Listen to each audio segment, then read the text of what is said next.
À tout à l'heure.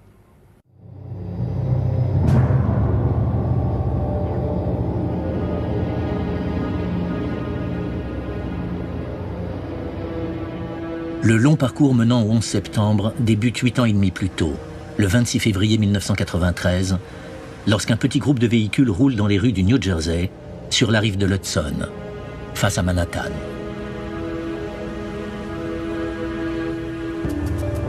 À sa tête, une camionnette de location. Son conducteur est Ramzi Youssef, un Pakistanais, qui a demandé asile aux États-Unis. À l'arrière de la camionnette se trouvent 500 kilos de liquide hautement explosif. C'est la première fois qu'on s'attaque au World Trade Center. Et l'incompétence des terroristes est à deux doigts de tout faire capoter.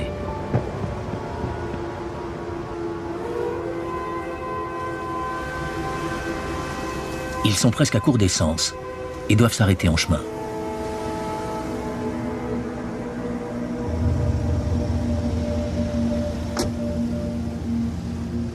Une patrouille de police de Jersey passe par là et s'intéresse à eux. Ramzi Youssef décide de les tromper en prétextant des problèmes de moteur. La ruse fonctionne.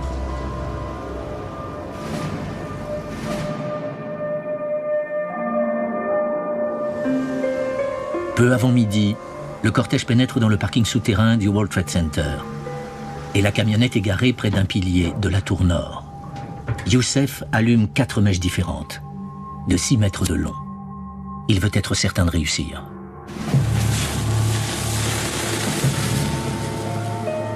Les terroristes prennent la fuite.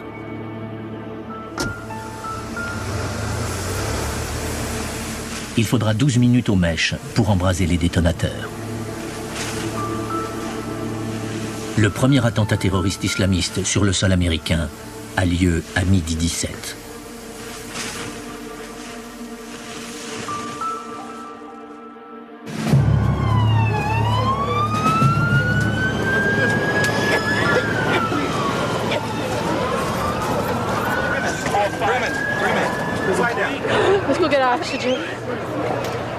Les conspirateurs espéraient l'effondrement des tours, mais la bombe n'était pas assez puissante.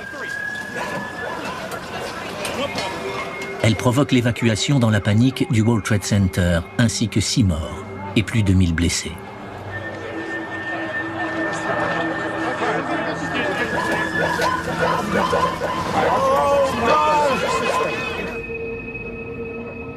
La piste de la camionnette mène rapidement à un cercle de militants islamiques qui fréquentent une mosquée de Brooklyn. La police opère des arrestations. La plupart des suspects sont immigrés aux États-Unis de tous les pays du monde musulman. Ils n'ont jamais été associés à la moindre organisation terroriste connue.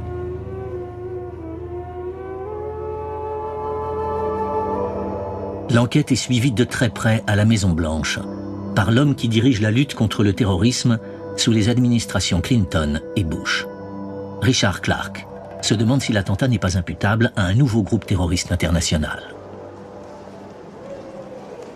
Le FBI et la CIA n'avaient pas de réponse. Ils ont insinué que ce n'était qu'un groupe de personnes haïssant les États-Unis qui s'étaient rencontrés on ne sait trop comment et s'étaient dit « faisons sauter le World Trade Center ». Ça semblait invraisemblable. Nous leur avons alors rétorqué « Qu'est-ce que vous racontez? C'est comme un match de basket improvisé ? Un groupe de gens qui haïssent les États-Unis, venus d'une douzaine de pays différents, se rencontrent par hasard, vous ne savez pas où, s'assoient en fumant le narguilé et se disent « faisons sauter le World Trade Center ». C'est insensé. Le FBI découvre que le cerveau de l'attentat du World Trade Center est Ramzi Youssef. Quelques minutes après l'explosion, il a envoyé un message au New York Times pour revendiquer l'attentat, comme représailles au soutien américain à Israël et à l'oppression du peuple palestinien. Puis il quitte New York par le vol du soir pour le Pakistan. Les enquêteurs perdent sa trace pendant presque 2 ans.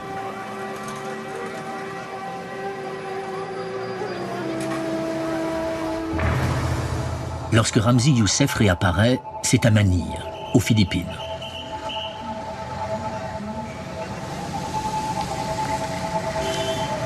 Il loue l'un des appartements de l'immeuble Josepha, sur l'avenue Quirino.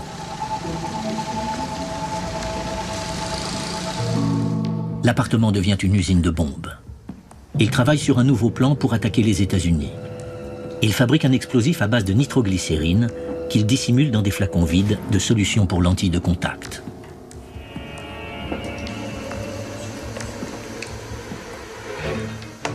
Il met au point un retardateur avec des montres à quartz et un détonateur alimenté par des piles de 9 volts, qu'il cache dans des talons de chaussures.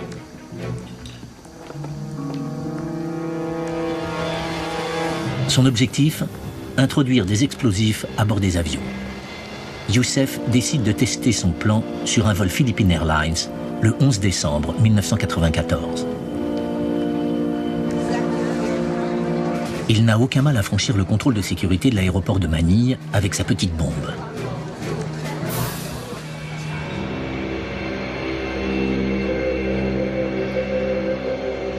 Dans l'avion, il glisse la bombe dans une pochette, sous son siège. Puis il descend à l'escale suivante. Le vol continue vers le Japon. À 11h43, au large des côtes d'Okinawa, la bombe explose.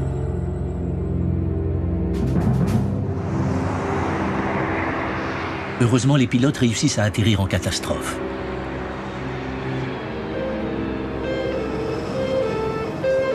Un passager est tué, 10 sont blessés.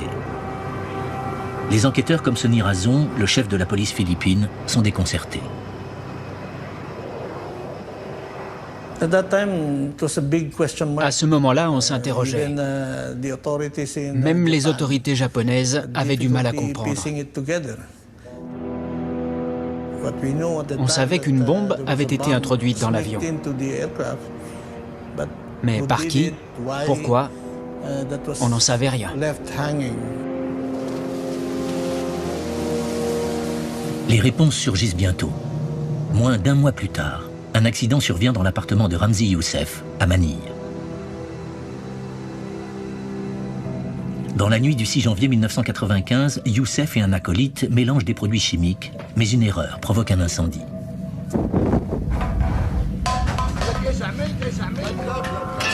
Une fumée suffocante envahit l'appartement. Les deux hommes fuient. Quelques minutes plus tard, la police vient enquêter. Dans l'appartement, elle trouve des vêtements religieux qui devaient permettre aux terroristes de se déguiser en prêtres. Ils y trouvent des bombes artisanales et d'autres preuves qui révèlent la préparation de l'assassinat du pape Jean-Paul II, qui doit venir en visite aux Philippines dans quelques jours. Mais les préparatifs les plus meurtriers sont découverts dans l'ordinateur de Youssef. Portant le nom de code Bojinka, il s'agit d'un plan complexe qui démontre qu'une équipe d'agents peut faire sauter simultanément une douzaine d'avions américains sur les lignes Asie-États-Unis.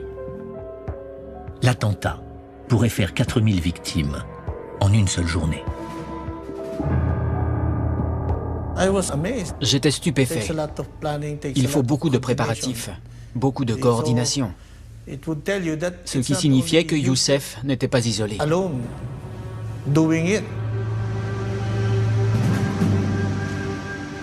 Ramzi Youssef réussit à quitter les Philippines. Mais la police arrête son complice, Abdul Hakim Mourad. Lors d'un interrogatoire qui dure plusieurs semaines, Mourad révèle un complot encore plus vaste, qui vise des cibles américaines avec des avions. Il a avoué qu'il était un pilote confirmé. Il avait été recruté spécifiquement pour cette raison, pour mener une mission avec un petit avion chargé d'explosifs. Il a même confessé qu'une des cibles potentielles était le quartier général de la CIA, à Langley, en Virginie. En 1995, le projet de Ramzi Youssef d'attaquer des édifices américains d'importance à l'aide d'avions est pris au sérieux. La CIA divulgue un rapport des risques nationaux qui stipule que plusieurs cibles encourent un danger, des symboles nationaux comme la Maison Blanche et le Capitole, ainsi que des symboles du capitalisme américain, comme Wall Street. Nous estimons que l'aviation civile figurera en bonne place parmi les cibles potentielles des terroristes aux États-Unis. Ce rapport de la CIA est établi 6 ans avant le 11 septembre.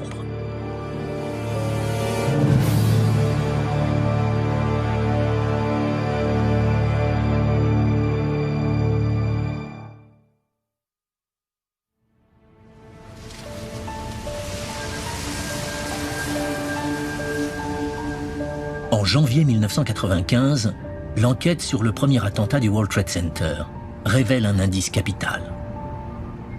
À Manille, la police philippine découvre une empreinte dans l'appartement des terroristes. Elle mène à Ramzi Youssef, qui s'est enfui au Pakistan. Il est dorénavant la proie d'une chasse à l'homme internationale dirigée depuis la Maison Blanche.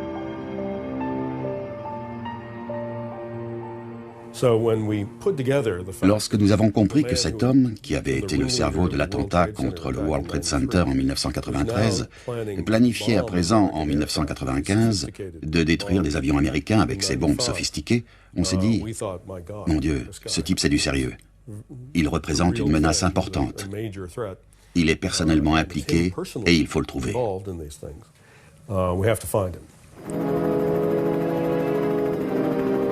Au Pakistan, la traque de Ramzi Youssef s'intensifie. On largue 37 000 pochettes d'allumettes arborant son portrait et une récompense de $2 millions pour toute information permettant son arrestation. C'est efficace. Le 7 février 1995, Ramzi Youssef est arrêté à Islamabad. Il a été trahi par l'un de ses complices, pour l'argent. Youssef est rapatrié du Pakistan dans un avion militaire américain. Le vol vers les États-Unis doit durer 26 heures. Le FBI refuse que l'avion se pose dans un autre pays qui pourrait faire valoir ses droits sur son prisonnier. C'est pourquoi il est à plusieurs reprises ravitaillé en vol.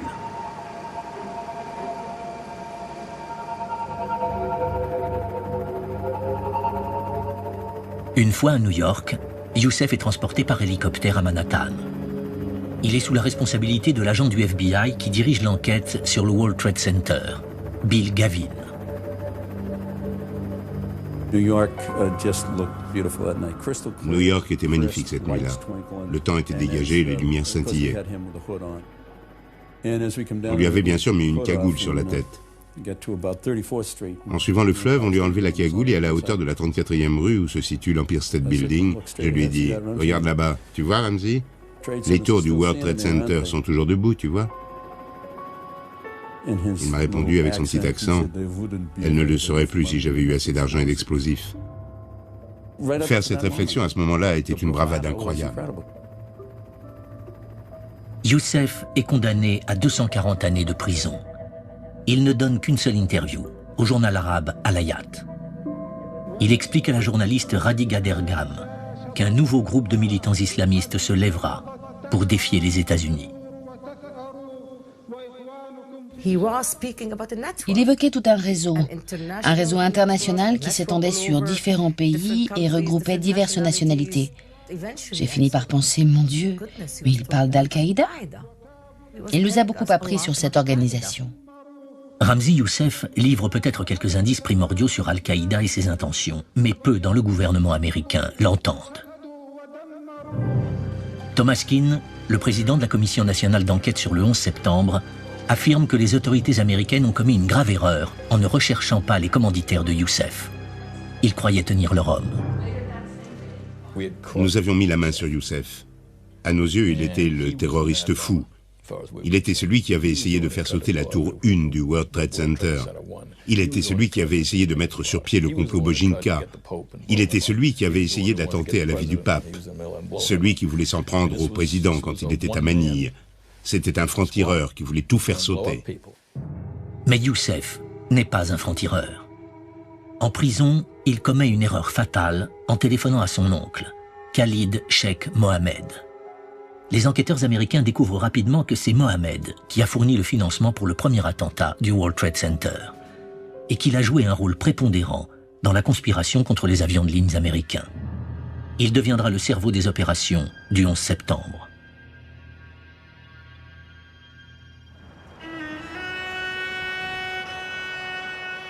En 1995, Khalid Sheikh Mohammed trouve refuge dans l'État du Qatar, dans le golfe Persique. On sait que des membres de la famille royale soutiennent les militants islamistes. Le gouvernement américain décide de kidnapper Khalid Sheikh Mohammed pour le présenter à la justice des États-Unis. Mais Richard Clarke explique que cette mission déclenche peu d'enthousiasme.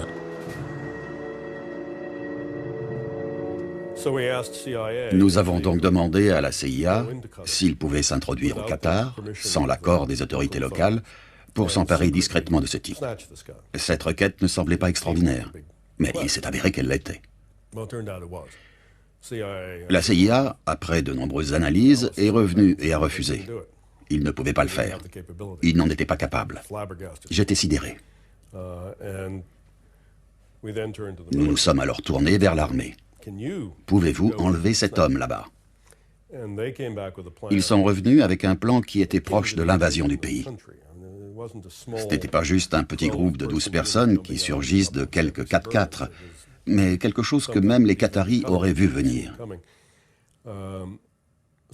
On était donc dans l'impasse, et il a fallu faire remonter au niveau du cabinet. Le cabinet Clinton décide de faire appel directement à l'émir du Qatar pour l'arrestation et l'extradition de Khalid Sheikh Mohammed. Peu de temps après cette prise de contact, Khalid Sheikh Mohammed a quitté le pays. Il semble donc que quelqu'un dans le gouvernement qatari, alors même que nous avions restreint strictement les destinataires de l'information au plus haut niveau de l'État, quelqu'un l'avait averti pour qu'il s'enfuit. Après sa fuite, le FBI émet un avis de recherche concernant Khalid Sheikh Mohammed. Il est inculpé aux États-Unis des charges relatives à la conspiration contre l'aviation américaine. Mais les enquêteurs perdent sa trace. Il reviendra les narguer.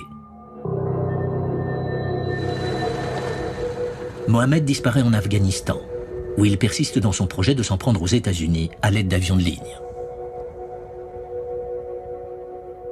Il y trouve un nouveau commanditaire, le mystérieux financier saoudien Oussama Ben Laden.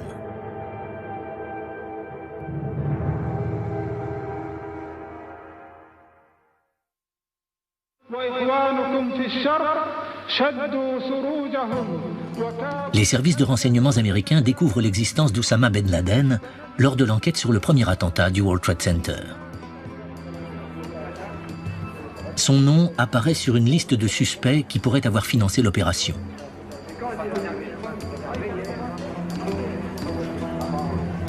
À cette époque, Ben Laden s'est installé au Soudan, sous la protection de son régime islamique fondamentaliste.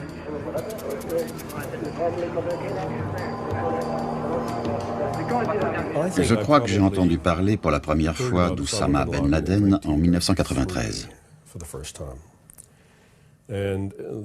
Chaque fois que la CIA évoquait les activités d'un homme nommé Oussama Ben Laden, il disait « Oussama Ben Laden, ouvrez les guillemets, financier terroriste, fermez les guillemets ». En 1994, on a commencé à se dire « Examinons ce type de plus près, parce que son nom surgit de partout ». Il se peut que son rôle ne se borne pas à la signature des chèques.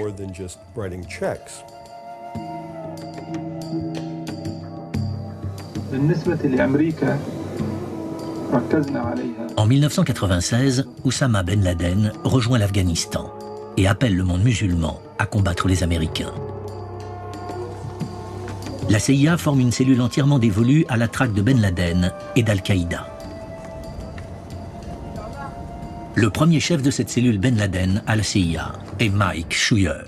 À la fin de 1996, il devient évident que Ben Laden est bien plus qu'un simple grand saoudien roulant sur l'or. C'est un homme très brillant, le mélange assez étrange d'un théologien médiéval et d'un PDG du XXIe siècle.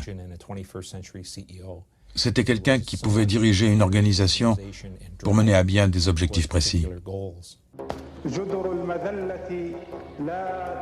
Dans les années qui suivent, Oussama Ben Laden consolide Al-Qaïda.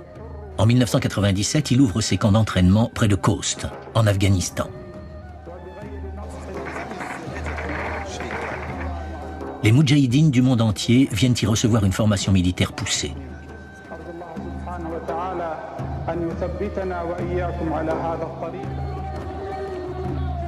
Ben Laden invite des journalistes et des équipes de télévision à visiter son camp. Et il fait même la démonstration de son habileté avec un fusil AK-47.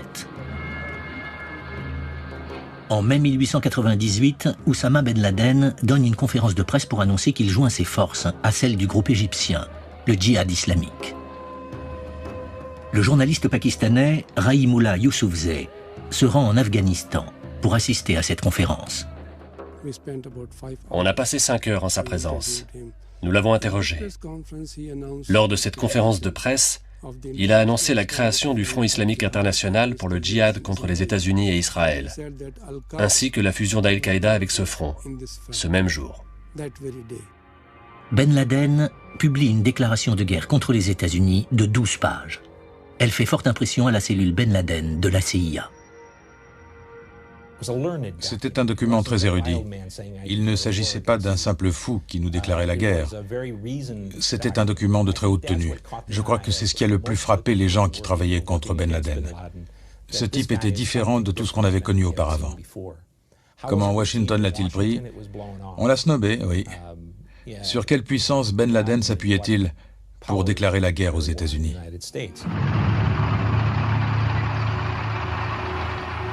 En 1998, une nouvelle puissance s'allie à Ben Laden. Les talibans se sont emparés du pouvoir en Afghanistan et imposent des lois religieuses radicales à la population. Le mollah Omar, le chef reclus des talibans, protège Ben Laden comme hôte dans son pays. Mais il craint qu'Al-Qaïda ne devienne un État dans l'État. Le mollah Omar m'a téléphoné depuis Kandahar pour me demander si j'étais allé à la conférence de Khost avec Ben Laden. J'ai répondu oui. Comment vous y êtes-vous rendu? J'ai répondu que nous avions été guidés par un groupe de Moudjahidines cachemiri qui nous avait fait passer la frontière clandestinement. Il m'a demandé, vous aviez un visa? Je lui ai dit que non, alors il a dit, comment se fait-il qu'il ait donné une conférence de presse dans mon pays? Il n'y a qu'un seul dirigeant dans ce pays, soit c'est moi, soit c'est Ben Laden. À 20 km de Kandahar, en Afghanistan, se trouve une ancienne exploitation agricole nommée la ferme Tarnak. Les bombardements américains la réduiront à l'état de ruine après le 11 septembre, parce qu'elle fut pendant 4 ans la résidence d'Oussama Ben Laden. Et il s'installe ici, sur l'insistance du mollah Omar, qui veut pouvoir garder l'œil sur lui. En 1998, l'agence américaine de renseignement, la CIA, commence à traquer Ben Laden. Elle utilise la photographie satellite et des espions sur le terrain pour suivre ses moindres déplacements. C'est un peu exagéré, mais il se comportait presque comme un employé moyen. Il partait avec sa gamelle le matin, il quittait la ferme Tarnak et se rendait à Kandahar. Il s'occupait de ses affaires, déjeunait, rencontrait le mollah Omar et rentrait à la fin de sa journée. La CIA monte une opération pour arrêter Ben Laden et le ramener aux États-Unis pour y être jugé. Une équipe de commandos afghans est recrutée dans ce but. Gary Schroen, le responsable de l'antenne de la CIA à Islamabad, dirige l'opération. Selon notre plan, environ 35 ou 40 de ces combattants afghans devaient s'introduire dans le camp. On savait que 3 des maisons appartenaient personnellement à Ben Laden et que ses femmes y résidaient. Il logeait dans ces 3 maisons à tour de rôle quand il était là. Il fallait donc attaquer ces 3 bâtiments avec un maximum de discrétion, s'emparer de lui et l'évacuer le long d'un conduit qui courait sous le mur. L'opération d'enlèvement à la ferme Tarnak est prévue pour la nuit du 23 juin 1998. Mais peu de temps avant qu'elle ne soit lancée, un débat surgit à la Maison-Blanche sur le nombre probable de tués. J'ai avoué qu'il y aurait des tirs. Il était évident qu'une fois l'alarme donnée, ces types allaient se ruer dehors avec leur AK-47. Je crois que c'est probablement le facteur décisif qui a fait finalement capoter ce projet lorsque nous l'avons présenté. Tandis que le gouvernement est réticent à s'en prendre à Oussama Ben Laden, lui n'hésite pas.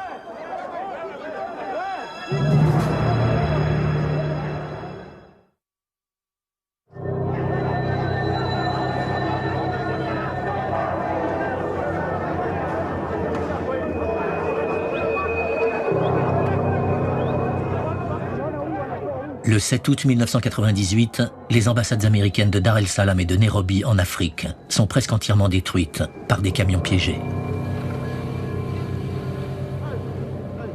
224 personnes meurent, dont 12 Américains.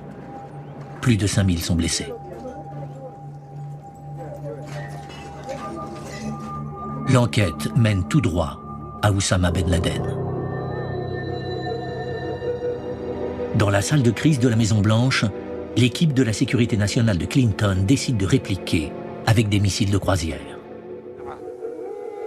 La CIA a reçu des informations sur la tenue d'une réunion entre Ben Laden et d'autres chefs d'Al-Qaïda dans l'un de ses camps d'entraînement en Afghanistan, le 20 août 1998.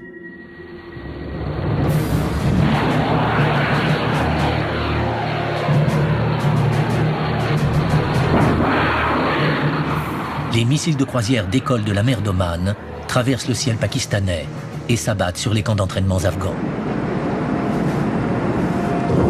Mais ils ratent de peu Ben Laden. La direction de la cellule de crise de Bill Clinton est très déçue, selon le conseiller adjoint à la sécurité nationale du président, James Steinberg.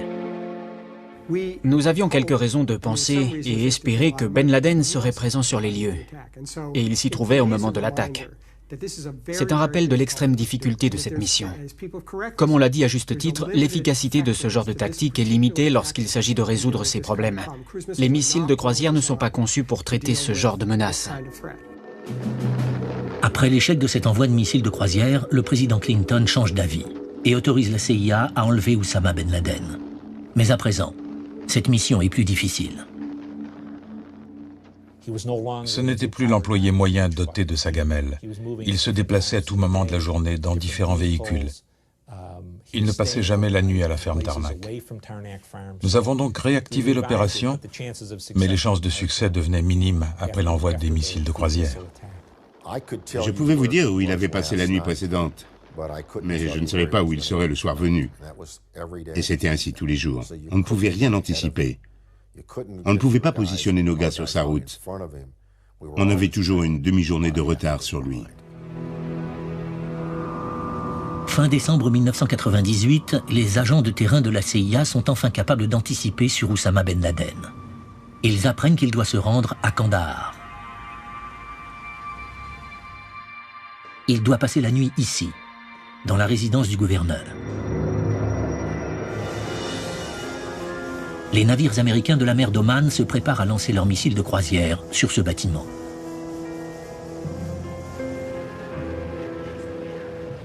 L'agent de la CIA, Gary Schroen, envoie un email au quartier général. « Tuez-le ce soir, il n'y aura pas d'autre occasion. » À la Maison-Blanche, les militaires mettent en doute l'information et estiment qu'une frappe de missiles de croisière pourrait tuer ou blesser plus de 200 personnes. L'opération est finalement annulée. J'ai trouvé franchement délirant cette décision de ne pas attaquer Ben Laden parce qu'il se trouvait dans un bâtiment à proximité d'une mosquée.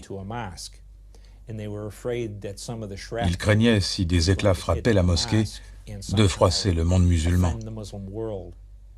Ils ont donc décidé d'annuler le tir. C'est le genre de motif pour ne pas agir qu'avancent sans cesse les politiques. Les occasions avortées de capturer ou d'éliminer Oussama Ben Laden dans les années 90 sont un des sujets importants de l'enquête de la commission sur le 11 septembre. Le vice-président Lee Hamilton défend les responsables politiques de l'administration Clinton.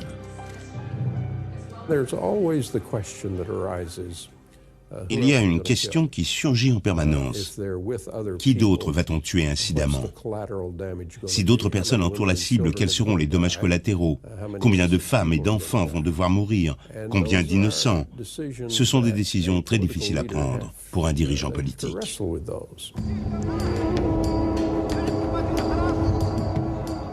La dernière occasion sérieuse pour l'administration Clinton de pouvoir tuer Oussama Ben Laden se présente lors d'une chasse aux faucons dans le sud de l'Afghanistan en 1999. La chasse aux faucons est une des activités favorites des milliardaires du monde arabe.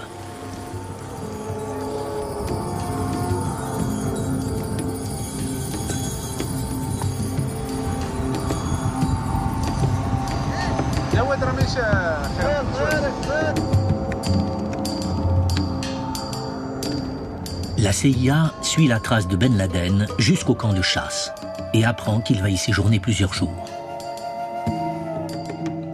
Mais les photos satellites révèlent aussi la présence d'un avion militaire C-130 des Émirats arabes unis, indiquant que des membres haut placés du gouvernement des Émirats chassent avec Ben Laden.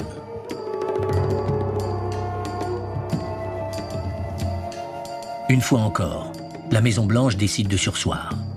Ils ne veulent pas prendre le risque de tuer certains des plus proches alliés des États-Unis dans le Golfe Persique. Ces types savent qui est Ben Laden. Ils savent que c'est un terroriste. Il a estropié et tué des milliers de musulmans. Ils l'accueillent, ils l'hébergent. Ils le reçoivent comme un ami. Comme je l'ai dit à ma femme lorsque je suis rentré chez moi, tu sais, quand on se couche avec les chiens, on se réveille avec des puces. Ces types se compromettent avec le pire chien du monde et on doit absolument faire feu. Les conséquences pour eux, tant pis. Les membres de l'équipe de sécurité nationale du président Clinton avancent que le coup de l'assassinat de Ben Laden les préoccupe moins que le coup d'un fiasco. On ne voulait pas afficher un échec permanent. On se rendait compte que si on lançait un certain nombre d'opérations qui échouaient, non seulement on n'atteignait pas notre objectif, mais surtout, on confortait Ben Laden et son organisation. C'était comme si on affichait notre incompétence à l'attraper. En décembre 2000, lorsque George Bush est finalement déclaré vainqueur des élections présidentielles américaines, il assiste à une réunion privée avec Bill Clinton à la Maison-Blanche. Clinton affirme que lors de cette réunion, il confirme à Bush qu'Al-Qaïda est la plus grande menace contre les États-Unis et que son échec à capturer Ben Laden ou à l'éliminer est l'un des plus grands regrets de sa présidence. Est-ce que Bill Clinton désirait la mort de Ben Laden? Absolument. Absolument. La grande déception de Bill Clinton était d'avoir ordonné que les chefs d'Al-Qaïda, et pas seulement Ben Laden, soient arrêtés, et qu'il ne l'ait pas été. Il a ensuite modifié son ordre. Il a dit, puisqu'il est évident que vous ne pouvez pas l'arrêter, je vous autorise à le tuer. Et rien ne s'est passé. Il n'a jamais compris pourquoi la CIA était aussi inefficace et n'y parvenait pas.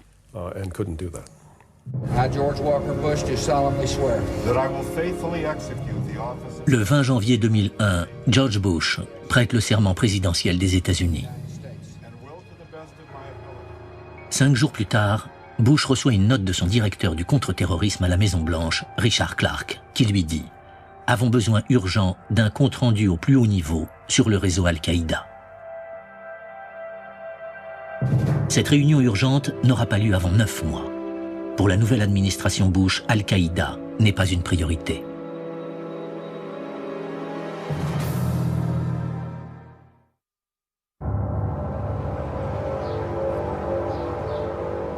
Durant les mois qui précèdent le 11 septembre, tandis que la Maison-Blanche et la CIA ne lui prêtent plus attention, Oussama Ben Laden accélère ses préparatifs pour attaquer les États-Unis.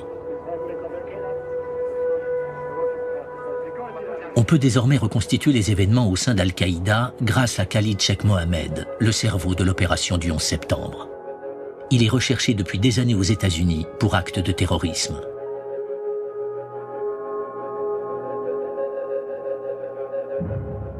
Arrêté en 2003, il devient une importante source d'information pour la commission enquêtant sur la tragédie. Khalid Sheikh Mohammed est à l'origine de cet attentat. Il l'a mis sur pied et l'a mené. Il a raconté comment il recrutait les pirates. Il en sait plus que quiconque encore en vie. Il a été d'une importance extrême. Le témoignage de Khalid Sheikh Mohammed a été récemment introduit devant une cour de justice fédérale au titre de preuve. Le témoignage est le résultat de nombreuses heures d'interrogatoire. Mohamed y décrit fièrement comment il a convaincu Ben Laden sur l'idée du 11 septembre et comment ils se sont mis d'accord sur les méthodes et les cibles. Après les attentats de 1993 sur le World Trade Center, je me suis aperçu que les explosifs et les bombes posaient problème. Je me suis donc concentré sur l'utilisation d'avions comme armes. Les cibles les plus appropriées étaient les grands immeubles, parce qu'ils sont à la fois faciles à viser et qu'ils offrent un impact symbolique. Ben Laden a exprimé son désir d'une frappe simultanée sur le Pentagone, la Maison-Blanche et le bâtiment du Capitole. Il pensait à Nawaf al-Hazmi et Khaled al-Makhdar pour cette opération. Khaled al-Makhdar et Nawaf al-Hazmi sont des recrues saoudiennes d'Al-Qaïda. Ils ont obtenu des visas pour les États-Unis dans l'espoir qu'Oussama Ben Laden les envoie là-bas pour une mission suicide. Ils seront les 2 premiers pirates affectés au projet du 11 septembre.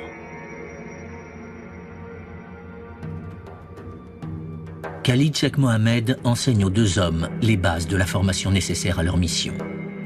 Il leur projette des films hollywoodiens pour leur apprendre comment des pirates de l'air peuvent prendre le contrôle d'un avion.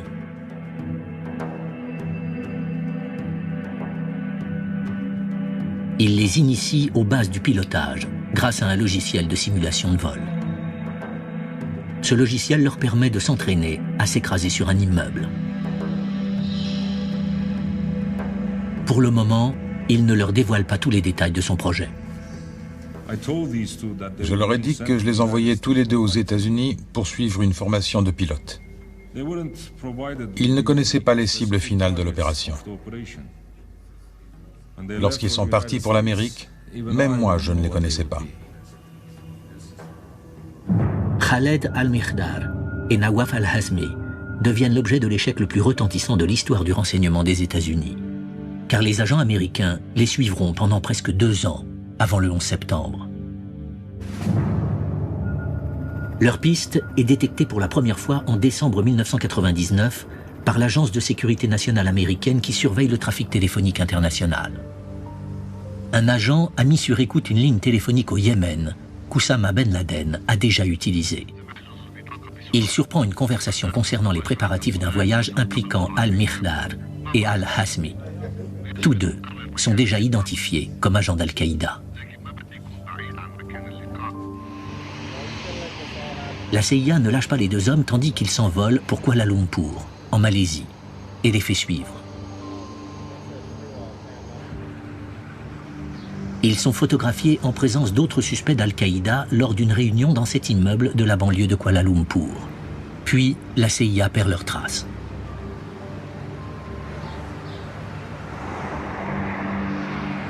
Une semaine plus tard, les 2 hommes s'envolent pour les États-Unis et atterrissent à l'aéroport international de Los Angeles. La CIA sait que Khaled al-Makhdar possède un visa américain. Mais cette information n'a pas été divulguée au FBI et au service de l'immigration américaine. Les 2 noms n'apparaissent pas sur la liste des terroristes potentiels distribués à tous les points d'entrée du pays. Les hommes n'ont donc aucun problème pour passer à travers les mailles du filet. C'est l'une des plus terribles découvertes de notre enquête. Les agences de renseignement ont pour politique de tout conserver par devers elles et de ne pas partager l'information avec les autres agences. Si elle avait partagé cette information, il est fort probable que l'attentat aurait été déjoué. Les 2 agents d'Al-Qaïda se rendent à San Diego. Tous 2 obtiennent très rapidement des permis de conduire. Et Nawaf al-Hazmi apparaît même dans l'annuaire téléphonique de la ville. Les 2 hommes s'inscrivent pour suivre des leçons de pilotage dans un club d'aviation local, mais ils manquent totalement d'aptitude au vol. Après quelques séances, leur instructeur, Rick Garza, les informe qu'il leur est inutile de persévérer dans cette voie. Ils semblaient porter un grand intérêt au pilotage de plus gros avions. Et ils ont posé des questions au sujet des Boeing. Où peut-on apprendre à piloter des Boeing? J'ai souri et je leur ai dit, « Vous avez du chemin à faire avant de pouvoir toucher un Boeing. Il va vous falloir plusieurs années. Mais vous devez commencer avec un petit avion. Si vous ne pouvez pas piloter ce petit quadriplace, vous ne pourrez jamais piloter un Boeing. » Les deux hommes font savoir à Khalid Sheikh Mohammed qu'apprendre à voler est bien plus difficile que prévu. Il est surpris. Ben Laden et moi pensions que le pilotage d'un avion n'exigeait aucune compétence ou talent spécifique. Nous croyons que ce n'était pas plus difficile que l'apprentissage de la conduite automobile et que cela s'acquérait facilement avec une bonne formation. C'était une erreur de jugement. Pour piloter les avions, les chefs d'Al-Qaïda conviennent qu'il leur faut des pirates de l'air qui maîtrisent mieux l'anglais et sont plus à l'aise en Occident. Les étudiants universitaires Mohamed Atta, Ziad Jarrah et Marwan al-Shehi viennent tout juste d'arriver en Afghanistan pour se former au djihad et sont immédiatement recrutés pour l'opération du 11 septembre. Une autre recrue récente d'Al-Qaïda, Annie Anjour, est déjà pilote d'avion. Je souhaitais que Anjour pilote l'avion qui s'écraserait sur le Pentagone. Étant donné que ce n'est pas un immeuble en hauteur, le Pentagone est une cible plus difficile à atteindre. Je pensais que Anjour était le plus qualifié des pilotes.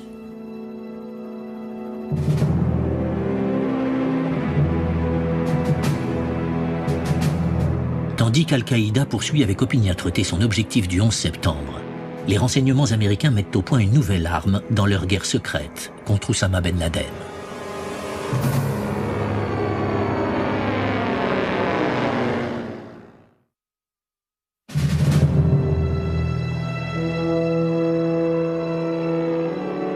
Un an avant le 11 septembre, une nouvelle arme américaine, susceptible de porter un coup fatal à Al-Qaïda, fait son apparition en Afghanistan.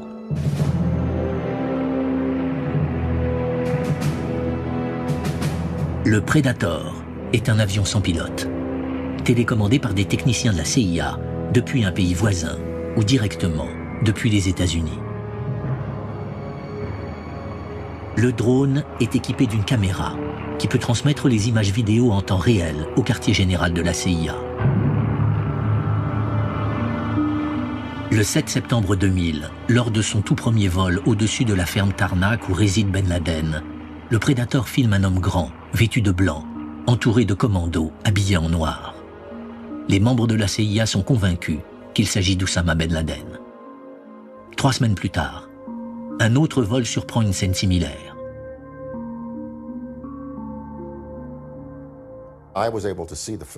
J'ai pu voir cette vidéo au quartier général. J'ai constaté qu'il s'agissait d'un grand pas en avant.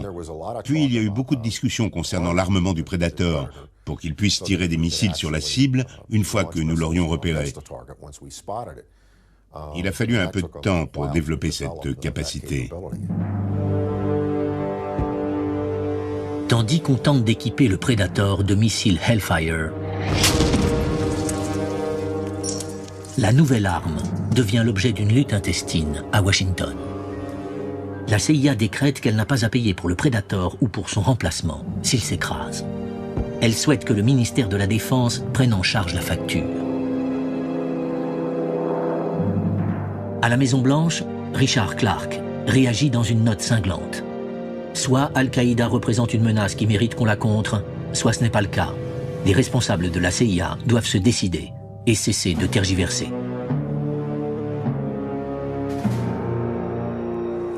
Cependant, Clark sait qu'il est largement ignoré parce que considéré comme obsédé par Oussama Ben Laden.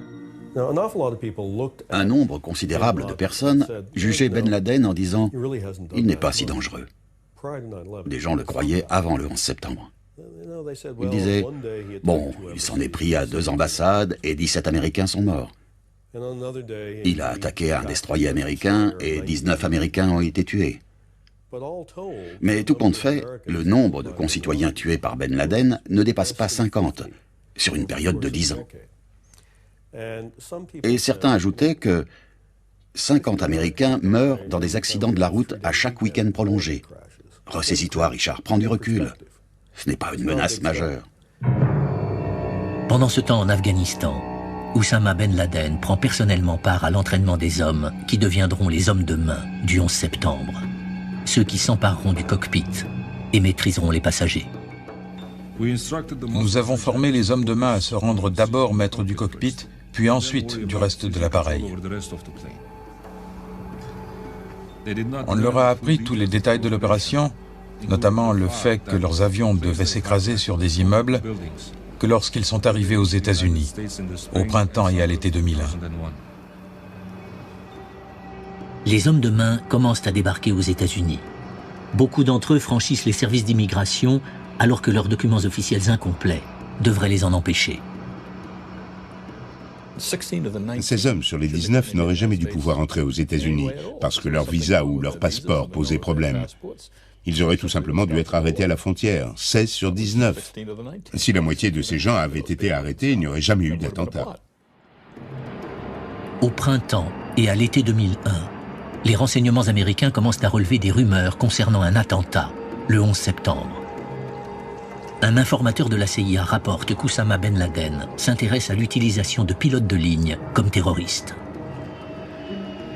Le 22 juin, l'administration aéronautique fédérale envoie un communiqué aux compagnies aériennes les prévenant d'une possible tentative de détournement par des terroristes islamistes. Le 25 juin, un avis de menace parvient à toutes les agences gouvernementales évoquant la forte probabilité d'un attentat terroriste imminent et spectaculaire perpétré par Al-Qaïda. L'adjoint au secrétaire d'État, Richard Armitage, reçoit tous ces avertissements.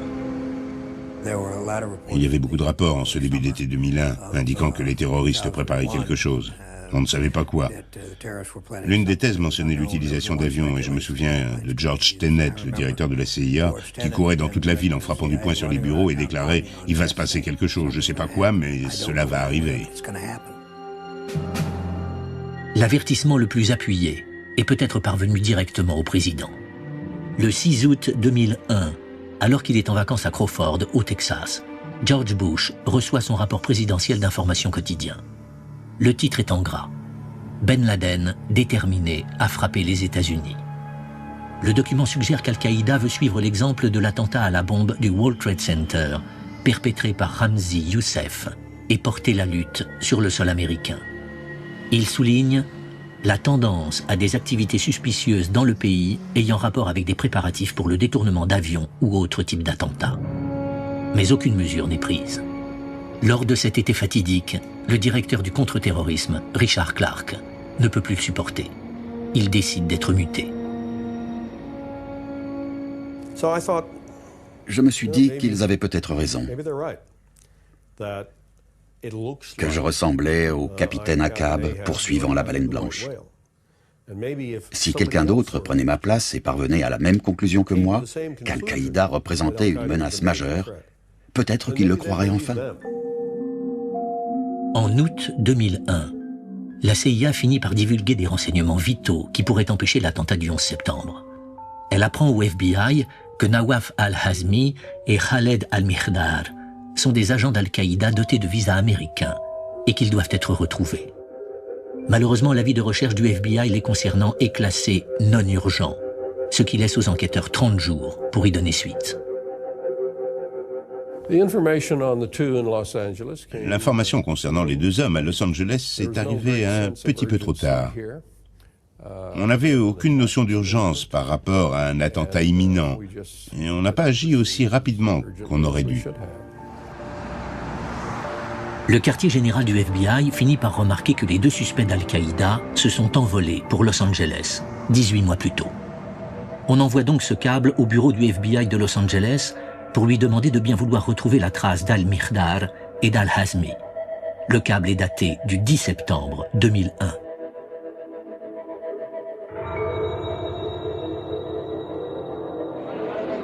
Cette requête survient trop tard. Le matin du 11 septembre, Nawaf al-Hazmi, ici en chemise bleue, franchit le contrôle de sécurité de l'aéroport Dulles, à Washington. À ses côtés son jeune frère, Salem al-Hazmi, le pilote Hani Anjour et Khaled al-Mihdar.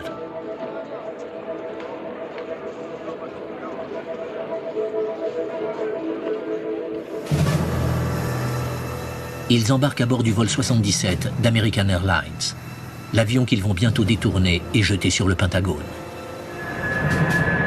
L'échec des services de renseignement est dorénavant total, et l'attentat terroriste le plus meurtrier de l'histoire des États-Unis est en passe de se produire.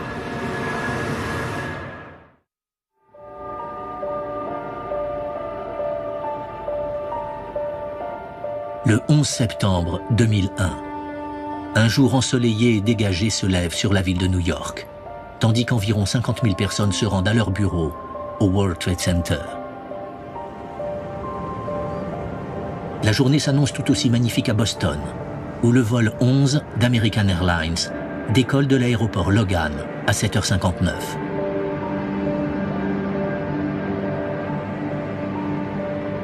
Le vol 175 de United Airlines décolle 15 minutes plus tard depuis le même aéroport.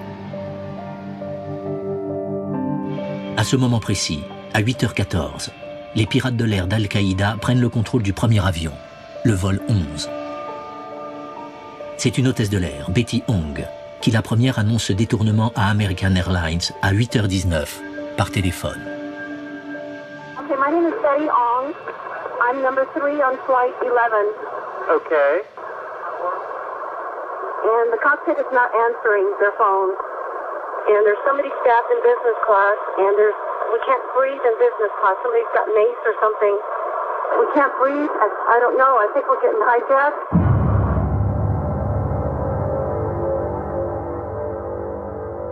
À la date du 11 septembre, les États-Unis sont dotés d'une série de protocoles à suivre pour gérer les détournements d'avions qui impliquent l'intervention de l'armée. Le système est inopérant à presque tous les niveaux. La première défaillance intervient immédiatement.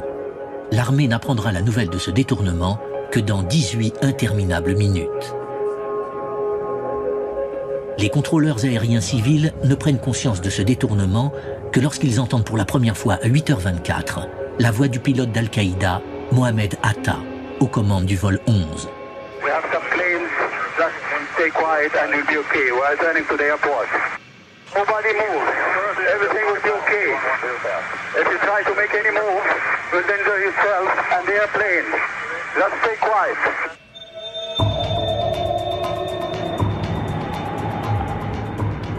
À 8h27, le vol 11 exécute un virage serré vers le sud, en direction de New York.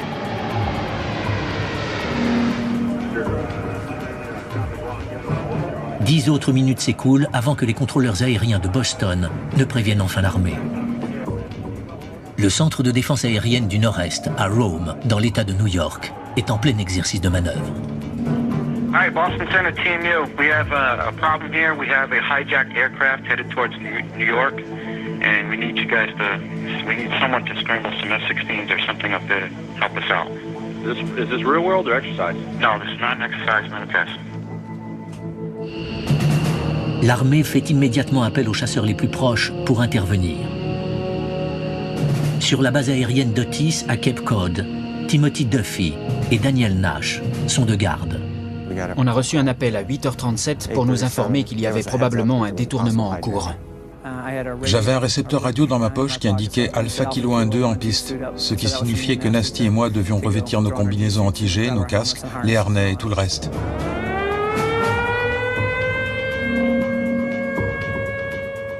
La sirène a hurlé, les lumières se sont allumées et on a lancé la procédure d'urgence. Il faut quelques longues minutes aux pilotes pour monter à bord de leur chasseur. Sur la piste, un responsable leur fournit des informations sur leur cible. Il m'a indiqué qu'il s'agissait d'un 767 d'American Airlines en partance pour la Californie, probablement détourné. Il m'a dit que c'était sûrement sérieux.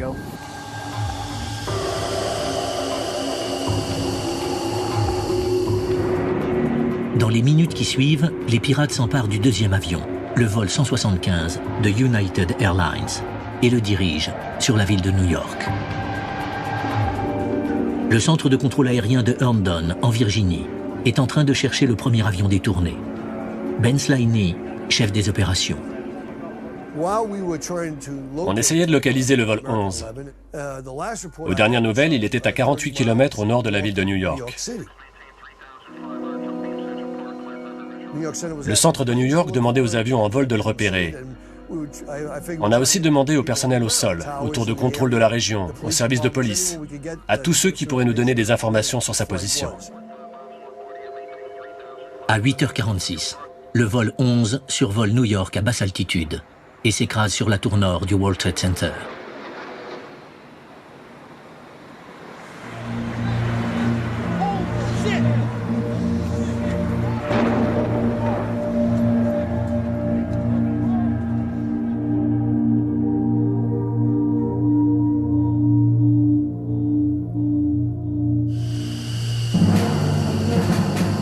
Les avions de chasse de la base d'Otis n'ont même pas encore décollé.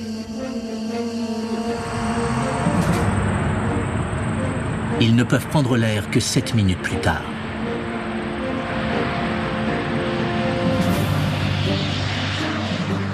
Il leur faudra 32 minutes pour atteindre New York. Je me suis dirigé sur Long Island. Je volais au-dessus de l'eau en longeant la côte. J'ai poussé la post-combustion sur tout le trajet pour arriver le plus rapidement possible. On n'avait aucune idée de ce qui se passait. Justin, you were looking at obviously a very disturbing live shot there. That is the World Trade Center, and we have unconfirmed reports this morning that a plane has crashed into one of the towers of the World Trade Center. CNN Center right now. 3 minutes seulement après l'impact, CNN diffuse les images du trou béant dans la tour nord. On pense qu'il s'agit d'un petit avion de tourisme.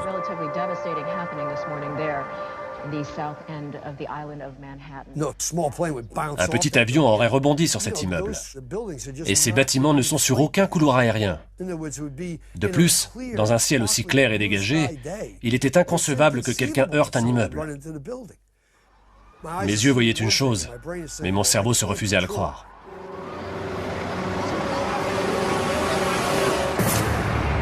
Ce n'est qu'à 8h55 que le contrôle aérien de New York réalise qu'un deuxième appareil a été détourné. Ils en avertissent le central de contrôle aérien par téléphone. La confusion règne.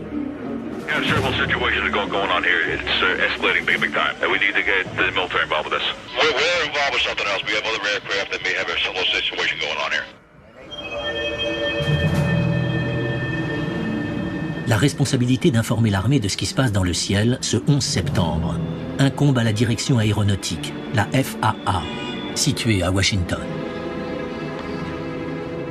Je sais que toute cette information a été relayée jusqu'à la direction. Du moins, autant que je le sache, elle aurait dû l'être. On pensait qu'elle était relayée à l'armée à tous les niveaux. Il s'avère que de précieuses minutes s'écoulent avant que quelqu'un se décide à appeler l'armée pour le deuxième avion détourné. Les contrôleurs aériens de New York suivent attentivement le vol 175 de United Airlines, tandis qu'ils perdent l'altitude en tournant autour de la ville.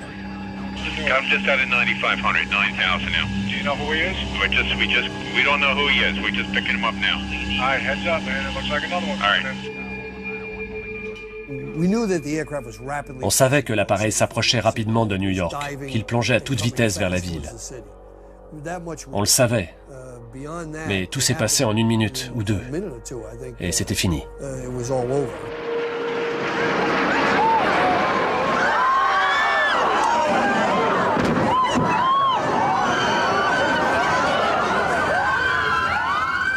Les militaires n'ont vent du deuxième avion détourné qu'au moment même où il s'écrase sur la tour sud du World Trade Center à 9h03.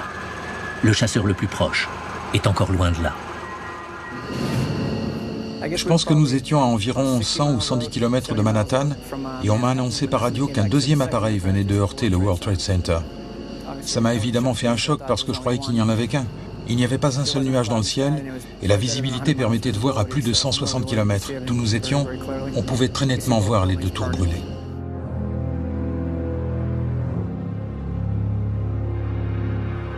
Les officiers du Centre de défense aérienne du Nord-Est n'ont toujours aucune nouvelle de la direction de la FAA.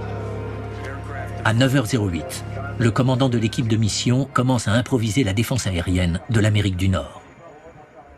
This is what I foresee that we probably need to do. We need to talk to FAA. We need to tell them if this stuff's going to keep on going, we need to take those fighters, put them over Manhattan. That's the best thing. That's the best play right now. Un tas de choses me traversaient l'esprit. Est-ce que j'allais devoir contraindre un avion de ligne à atterrir? Est-ce que je devrais l'abattre? Mon unique but était de mettre fin à tout cela. Les gens ont tendance à oublier la confusion de ces instants. On était en pleine crise, c'était le chaos, et on essayait de cerner la situation. Ce 11 septembre, le ciel n'est pas le seul à connaître le chaos. La pire confusion règne autour du président.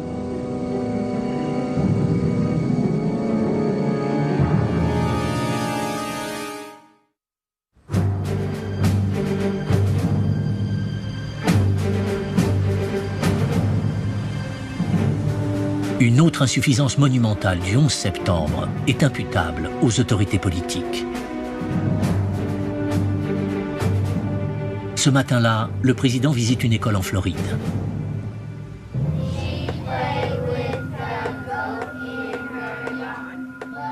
Après avoir appris qu'un premier avion s'est écrasé sur le World Trade Center, il insiste pour ne pas interrompre son programme de la journée.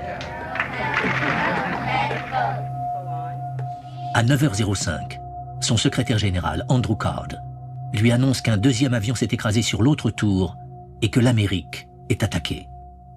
Comme chacun s'en souvient, il ne réagit pas pendant presque 7 minutes.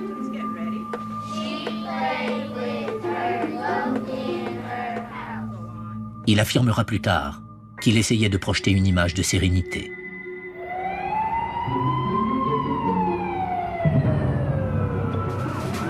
Pendant ce temps, à la Maison-Blanche, la confusion est totale. Le directeur du contre-terrorisme, Richard Clarke, arrive sur les lieux au moment même où l'on apprend qu'un deuxième avion a percuté les tours.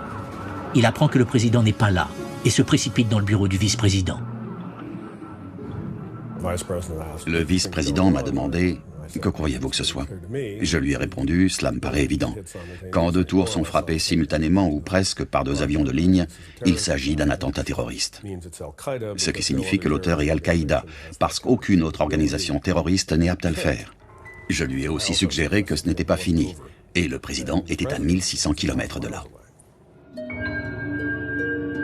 Le président s'est isolé dans une autre salle de classe avec son équipe pour suivre les événements de New York à la télévision. Il est en communication téléphonique avec la Maison-Blanche. Nous avons demandé au président de ne pas rentrer à Washington parce qu'à notre avis, cette ville pouvait devenir une zone de combat. Et nous ne voulions en aucun cas que le président se retrouve dans un endroit qui risquait de sauter à tout moment.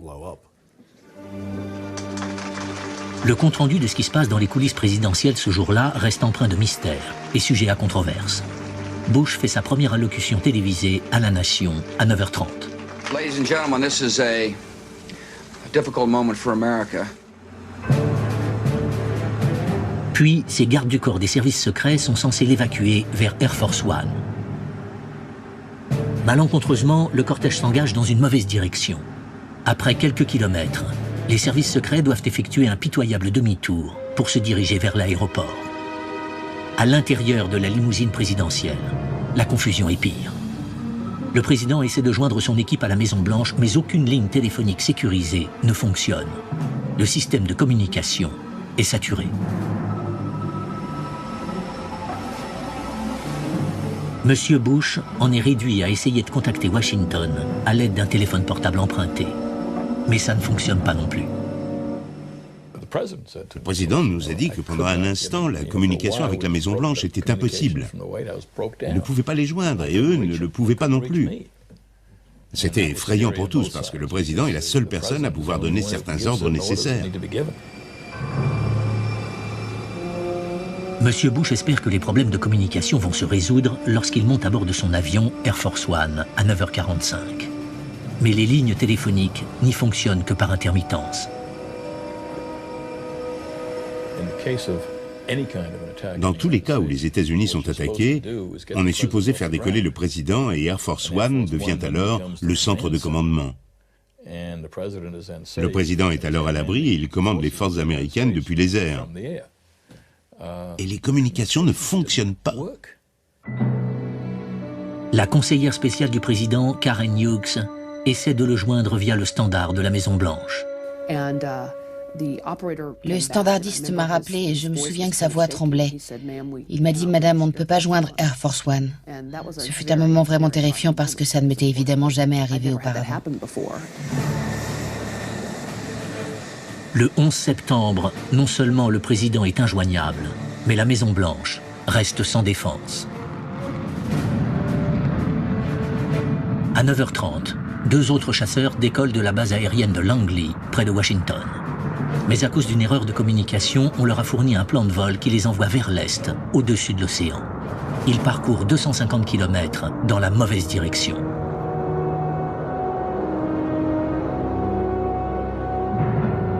Dans la Maison-Blanche, Richard Clarke se demande pourquoi il n'aperçoit aucun chasseur dans le ciel. Nous avons bien sûr immédiatement requis une patrouille aérienne de combat. Je supposais que le ministère de la Défense s'en était déjà préoccupé. Cela semblait demander une éternité. La situation empire.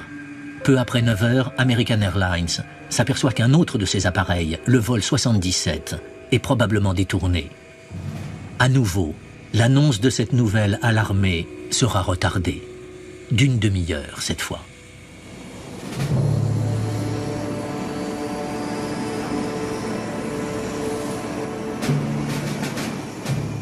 Le lieutenant-colonel Steve O'Brien, de la Garde nationale aérienne du Minnesota, se trouve dans la région de Washington ce jour-là. Il décolle de la base aérienne Andrews à 9h30, à bord d'un avion cargo C-130. Inconscient de ce qui se passe, il fait admirer la vue de la capitale nationale à son équipage. Puis les contrôleurs aériens lui demandent de repérer l'avion d'American Airlines. En fait, l'appareil détourné est sur le point de le percuter. À ce moment précis, il avait engagé un virage sur l'aile à 45 degrés et je ne voyais rien d'autre que lui à travers mon pare-brise. Il était très près, bon, je dirais à environ 800 mètres. Puis 5 ou 10 secondes plus tard, on m'a demandé par radio si je l'avais toujours en vue et si c'était le cas, de le suivre.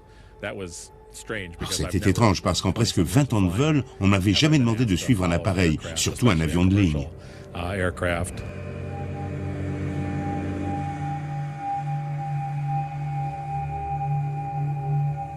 Le vol 77 d'American Airlines s'écrase sur le Pentagone à 9h37. On a vu l'explosion et j'ai tout de suite compris ce qui se passait.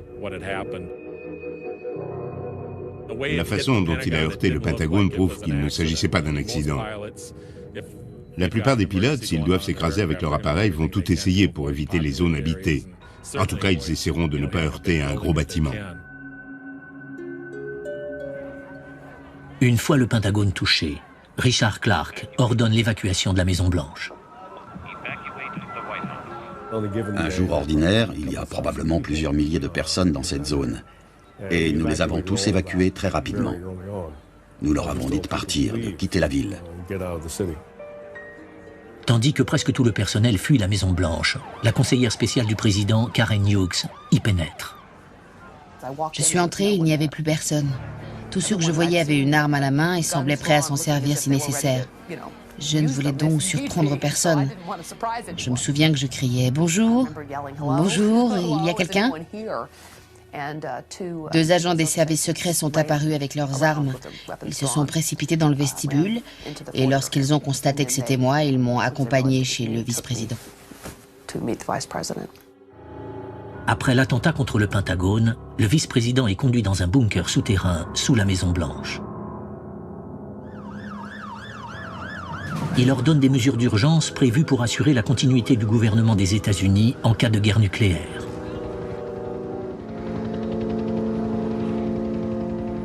Dans tout Washington, les membres importants du gouvernement sont placés d'urgence dans des abris anti-bombes et autres lieux sécurisés, au cas où d'autres avions viendraient s'écraser sur des centres décisionnels névralgiques.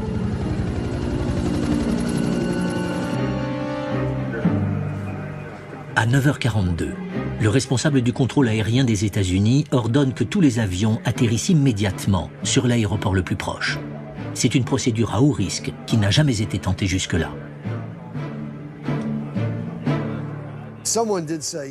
Quelqu'un m'a dit, tu es certain de vouloir faire ça. Mais à ce stade, je savais que c'est ce que je voulais. Je savais qu'il fallait qu'on change le cours des événements. Cela permettrait au moins de séparer les bons des méchants, et ceux qui resteraient en l'air devraient se débrouiller avec les militaires. Mais les militaires n'ont aucun plan pour s'occuper du dernier avion impliqué dans le 11 septembre, le vol 93 de United Airlines.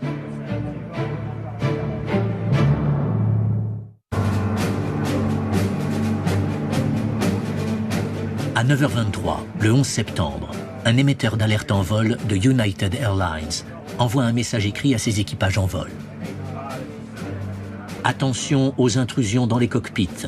2 appareils ont heurté le World Trade Center.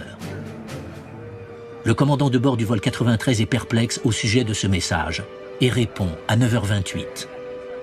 Confirmé, dernier message, SVP. Apparemment, il ne s'enferme pas dans le cockpit. car 2 minutes plus tard, sa radio transmet l'irruption des pirates de l'air.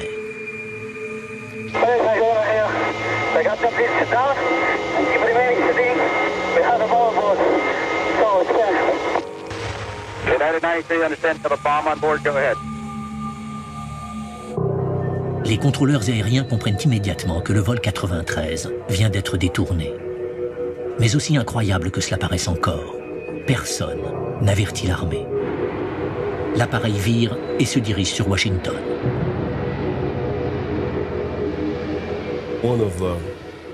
L'un des avions, qui semblait avoir été piraté, paraissait se diriger tout droit sur Washington.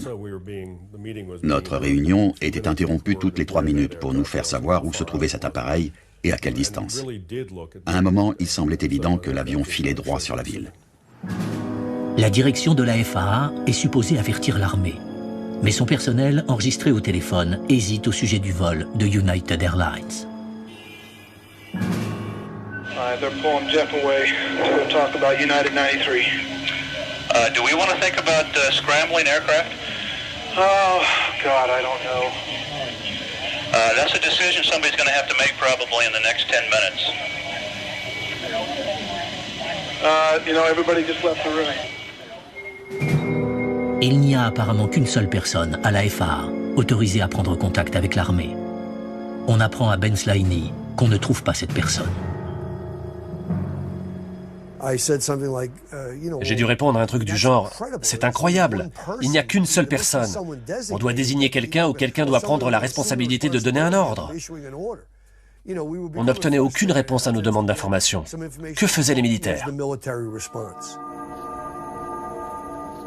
Le vol 93 s'écrase dans un champ, en Pennsylvanie, à 10h03. Il y a été précipité par l'action héroïque de ses passagers, qui ont ainsi évité qu'ils ne s'abattent sur Washington. L'armée n'apprend l'existence du vol détourné qu'après sa chute.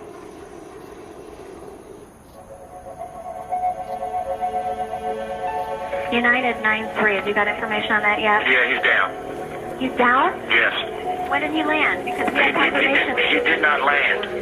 Oh, he's down? Yeah, somewhere up northeast of Camp David. Northeast of Camp David. That's the last report. They don't know exactly where.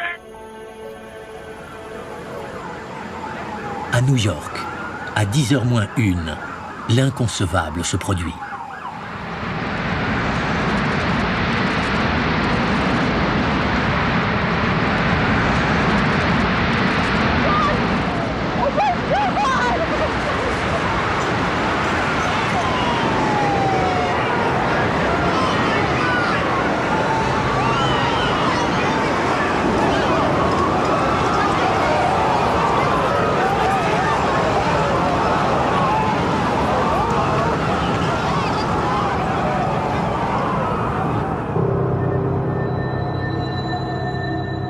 Après l'effondrement de la première tour, on demande à Timothy Duffy de survoler la seconde tour pour l'examiner. J'ai répondu que j'allais l'observer à la verticale. Je me suis placé au-dessus du toit et j'ai basculé l'avion pour la voir. Tout me paraissait parfait. Elle semblait bien d'aplomb, pas de problème. Elle ne s'inclinait pas ou ne se tordait pas. Au moment même où je m'apprêtais à l'annoncer par radio, je regardais le toit parfaitement carré et il a commencé à rapetisser. Pendant quelques secondes, je ne comprenais pas ce que je voyais, parce que je n'avais pas la bonne perspective, jusqu'à ce que je voie la fumée émerger en dessous. J'ai alors compris que la tour était en train de s'écrouler.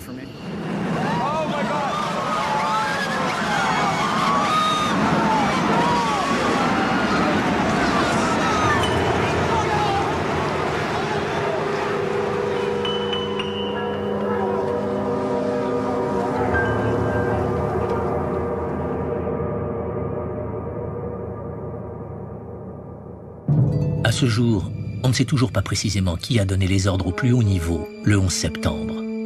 La question prétend le plus à controverse, concernant l'ordre d'abattre les avions de ligne s'ils étaient détournés. Un ordre qui aurait pu faire des centaines de victimes innocentes supplémentaires. Les membres de la commission d'enquête ont laissé entendre que le président et le vice-président n'avaient fourni aucune information à ce sujet et que la vérité restait à établir.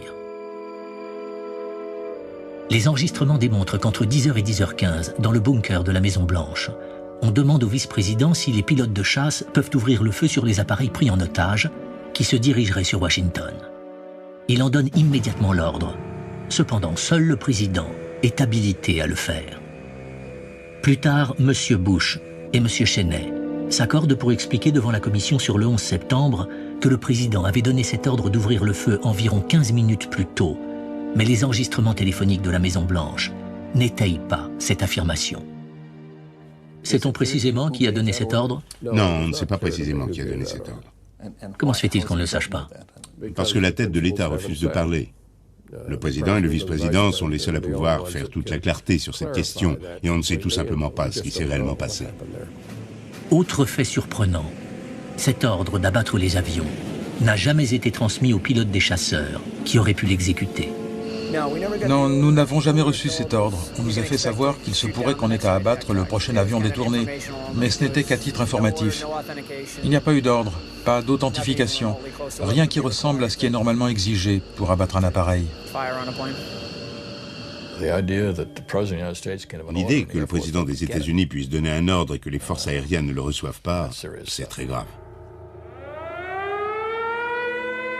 Un pilote reçoit bien l'ordre d'abattre des avions, mais il n'est pas en mesure de l'exécuter. Mark Sasseville décolle de la base aérienne d'Andrews, à quelques kilomètres seulement de la Maison-Blanche. Il ne reçoit pas cet ordre par la voie militaire appropriée, mais directement des services secrets depuis le bunker de la Maison-Blanche, où se trouve le vice-président. Soucieux d'offrir une protection à Washington, il décolle avec le seul appareil disponible. Mais il n'est pas armé. S'il rencontre un avion piraté, il prévoit de le percuter avec son F-16 et d'essayer de s'éjecter à la dernière minute.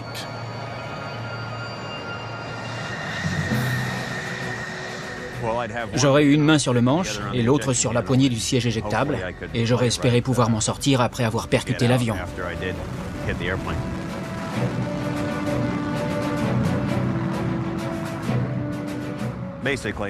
J'aurais tenté de rabattre mon aile sur la sienne pour décrocher son réacteur, ou sectionner son aile si j'arrivais assez vite. J'aurais utilisé mon fuselage pour y parvenir, mais les capacités aérodynamiques de mon appareil auraient été immédiatement détruites, et je me serais éjecté si j'en avais la possibilité.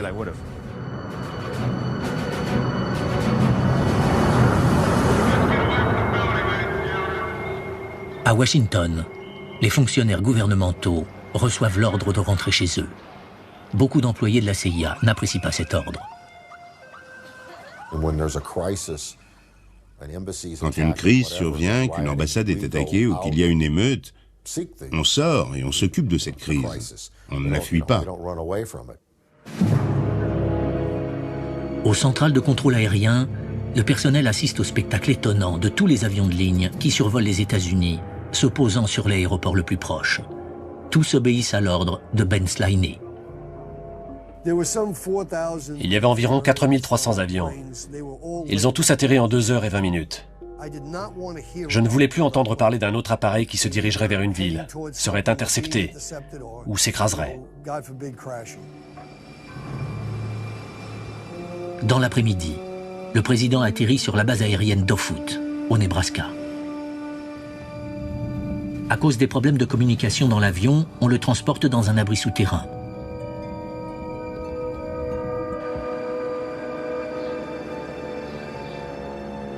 Peu avant 15 heures, M. Bush entame une téléconférence avec la Maison-Blanche et le Pentagone.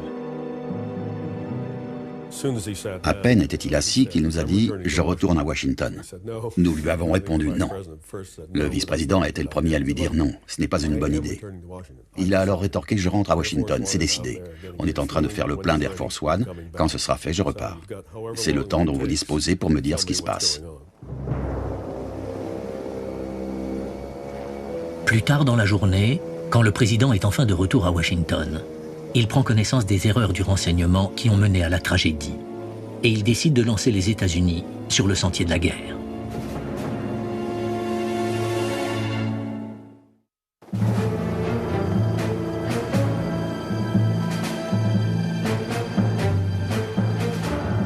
Lorsque le président réintègre la Maison-Blanche le 11 septembre, il apprend que le FBI a identifié les noms de 2 agents d'Al-Qaïda connus, Khaled al-Mihdar et Nawaf al-Hazmi sur la liste des passagers de l'avion qui a frappé le Pentagone.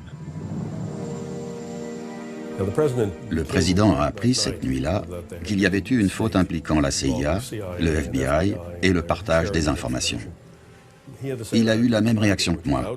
Il était scandalisé. J'étais sidéré. Je ne pouvais pas imaginer que le FBI connaissait les noms de personnes résidant dans ce pays et appartenant à Al-Qaïda et qu'il leur permettrait d'embarquer dans des avions sous ces noms sans même utiliser une fausse identité. J'étais abasourdi. Pourquoi le FBI n'avait-il pas prévenu le ministère des Transports qu'il cherchait ces gens? Pourquoi n'était-il pas sur la liste des interdictions de vol? Mais le 11 septembre, il y avait plus urgent que de tenter de répondre à ces questions. Ce même après-midi, Ben Slaney découvre que la direction de la FAA a émis une mise en garde contre les détournements terroristes 3 mois plus tôt. Il est sous le choc. Cette mise en garde contre les détournements n'avait pas été transmise aux contrôleurs aériens, mais seulement aux compagnies. Je suis consterné, parce que je crois sincèrement que nous aurions réagi plus rapidement. Il y aurait eu 16 000 paires d'oreilles, d'yeux, et autant d'esprits conscients de ce danger, et qui auraient prêté attention à tout ce qui aurait pu paraître suspicieux si les informations avaient été transmises.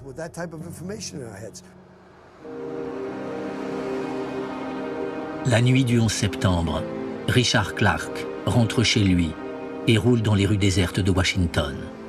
Il s'arrête et observe le Pentagone encore fumant.